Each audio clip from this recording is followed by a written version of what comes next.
Senior ধর্মীয় ব্যক্তিত্ব একজন রাব্বি, তার সঙ্গে দাজ্জালের সাক্ষাৎ ইতিমধ্যে হয়ে গেছে। তার মানে দাজ্জাল পৃথিবীতে ইতিমধ্যে চলে আসছে। আলহামদুলিল্লাহ, ওয়াসসালাতু ওয়াসসালামু আলা রাসূলিল্লাহ ওয়া আলা আলিহি ওয়া আসহাবিহি ওয়া মান ওয়ালাহ, মা বাদ। সুপ্রিয় দর্শক শ্রোতা ভাই বোন, ইসরায়েলের প্রথম সারির একটি দৈনিক, একটি গণমাধ্যম ইসরায়েল টুডে, সেখানে দাজ্জালের আগমন সম্পর্কে একটা তথ্য দেওয়া হয়েছে একটি সাক্ষাৎকারে। সেই তথ্যকে কেন্দ্র করে পৃথিবীর অনেক মানুষের মধ্যে কৌতূহল তৈরি হয়েছে, আলোড়ন সৃষ্টি হয়েছে। সেই সাক্ষাৎকারটা দিয়েছেন একজন ইহুদি ধর্ম পণ্ডিত বা রাব্বি।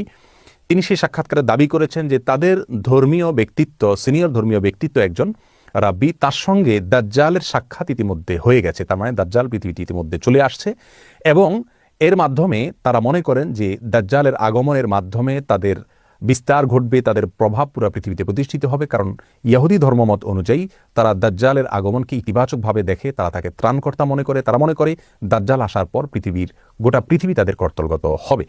এবং এই ঘটনার প্রেক্ষিতে তারা ইসরায়েলের বাইরে সফর করছেন না, সবাই ইসরায়েলের ভিতরে অবস্থান করছেন। বিশেষ করে তাদের ধর্মীয় ব্যক্তিত্বরা ইসরায়েলের বাইরে কেউ যাচ্ছেন না, কারণ তারা মনে করেন তাদের ধর্মবিশ্বাস হলো দাজ্জাল আগমন করার পর পৃথিবীতে একটা ব্যাপক অস্থিরতা দেখা দিবে এবং সেই অস্থিরতায় পুরো পৃথিবীতে যে বিপর্যয় দেখা দিবে, যে ক্ষয়ক্ষতি হবে, সেটা পৃথিবীতে কোনো যুদ্ধেও এত ক্ষয়ক্ষতি হয় না।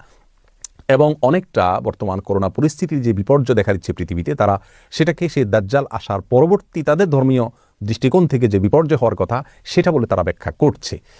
ইসলাম আসলে এ ব্যাপারে কি বলে? একজন মুসলিম হিসেবে আমাদের বিশ্বাস কি হওয়া উচিত? দাজ্জাল কি আসলে চলে এসছে, বা এই সময় দাজ্জাল চলে আসার কথা কি না? আমরা তাদের এই সাক্ষাৎকার বা তাদের সংবাদকে বা তাদের এই দাবিকে বিশ্বাস করব কিনা বা কিভাবে ব্যাখ্যা করব, এ বিষয়ে আমরা সংক্ষেপে কিছু কথা বলবো। মা তৌফিক ইল্লা বিল্লাহ।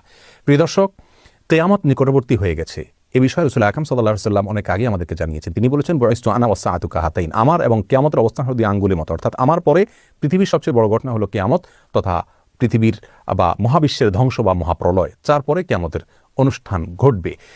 আর কিয়ামত কবে হবে বা মহাপ্রলয় কবে হবে তার দিনক্ষণ তিনি না বললেও নবী আলাইহিস সালাম আমাদেরকে অনেকগুলো পূর্বাভাস বা আলামতের কথা বলেছেন। সেই আলামতগুলো দুই ধরনের, কিছু আছে ছোট আলামত, কিছু আছে বড় আলামত।